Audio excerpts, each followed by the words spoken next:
중요한 게 하나가 있어요. 뭐냐면 예를 들어서 법원을 폭력적으로 이들이 난동을 부렸어요. 네. 그러면 우리가 언뜻 생각하기에는 저들에 대한 지지 세력이라든가 지지세가 약화되지 않을까? 네. 저들에 대한 도덕적 비판 또는 정치적 비판이 전 국민적으로 일어나지 않을까? 이렇게 생각하면 파시즘을 잘못 이해한 거예요. 아, 그러니까 그 행위 자체가 너무나 반사회적이니까 쟤네들은 고립될 것이다. 라고 생각하는 이렇게 말하는 사람 실제로 많거든요. 네. 근데 그렇게 말하는 사람들은 파시즘에 대한 이해가 전혀 없는 것이다. 왜 파시즘은 그렇죠? 어떻게 등장하냐면 네. 이런 모든 국민을 둘 중에 하나를 선택하도록 강요하는 거예요. 강요해요. 그걸 그 고를 즉 넘어갈 수 없는 다리를 없애버려요 다. 서로 움직일 수 있는 다리를 네네네. 옮겨갈 수 있는 다리를 다 없어요. 네. 그리고 그 극단적으로 극화시켜요. 이 폭력적 상황을. 그럼 사람들이 놀랍게 어떤 성향이 있냐? 특히 비정치적이거나 정치에 무관심한 사람일수록 네. 이 사태를 빨리 해결할 수 있는 건 파시즘밖에 없다고 생각하게 만드는 거예요. 너무 무섭다. 아니, 실제로 나치도 그렇게 등장했고 모든 파시즘이 그렇게 등장했어요. 정치에 관심이 없는 사람일수록 지금 이 사태를 마무리 지을 수 있는 것은 파시즘밖에 없다. 네. 쪽으로 갈 가능성이 없다. 그거 왜 그래요?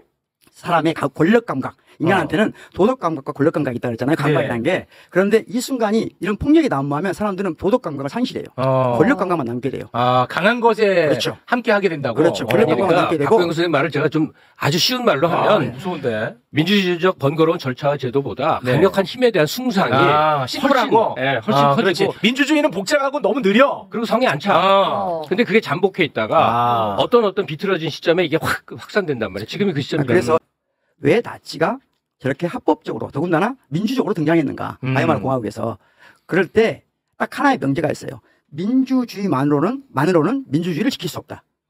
민주주의만으로는 민주주의를 지킬 수 없다. 왜냐하면 민주주의는 특히 파시즘 민주주의는 절차적 민주주의보다는 광장 민주주의가 하는 거거든요.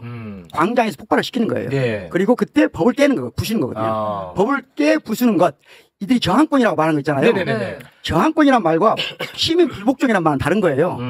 자, 시민 불복종이란 말은 법이 있는데 법을 잘못 수행하는 권력에 저항하는 거거든요. 이게 불복종 운동이에요. 시민 불복종. 지금 윤석열이 잘못 사용하니까 불복종 하는 거예요. 네. 그게 키스 증명단이에요. 그런데 이들은 뭐라고 하냐면 저항권이라고 말해요. 네, 저항권이란 무슨 말이냐면 법 철학적으로 말하면 저항권이란 이 체계 자체를 부정한단 말이에요. 그러니까 다시 말하면 지금 이 민주주의는 민주주의만으로 민주주의를 바꿀 수 없기 때문에 그래서 법치주의에 의해서 민주주의가 통제된다는 거거든요. 똑같이 법치주의도 민주주의에 의해서 통제돼야 돼요. 이 상호 균형, 상호 제약적인 특성 이것을 마련하는 것이 현대 입헌 민주주의 공화국의 가장 중요한 요소거든요. 근데 지금 그걸 깨는 거예요. 자기들이 말하는 데는 저항권으로 법치를 깨는 거예요. 그리고 여기 현실적인 얘기 하나를 보태야 되는데요. 어제 그 난동으로 이제 90명 가까이가 잡혀 들어갔다고 그랬죠. 그렇습니다. 절반 이상이 20, 30대라는 거죠. 맞습니다. 이게 왜 가능할까 하는 거예요. 왜 가능할까? 변희재가 이미 여기서 말한 적이 있어요. 뭔데요? 내가 보수에 있다가 진보 와 보니까 슈퍼챗에 단위가 다르더라. 맞아요. 너무 돈이 안 거치더라고요. 맨날 그 얘기해요. 그러니까 태극기 부대라고 우리가 불렀던 노년층 중에 돈 있는 사람들이 아낌없이 나는 전광훈 목사 집회에서 2만 불을 아낌없이 내고 왔다는 교민의 얘기를 들은 적이 있어요.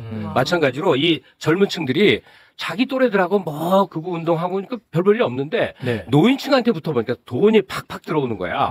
이래서 대거 쏠렸다는 것. 무슨 연대니 뭐 이런 것들이 그 물적 토대를 배경으로 하고 있다 하는 거예요. 그건 분명한 사실이에요. 근데 이들을 초반에 강하게 제압하면 이 파시즘이 더 힘을 키울 수 없는 거 아닙니까? 이 법치주의 국가에서 이렇게 폭력적이고 불법적인 집단을 내버려 둔다고요? 여기서 약간 역사적인 우리가 좀 조심해야 되는 것은 그러니까 이 공포는 공포로 이길 수가 없어요.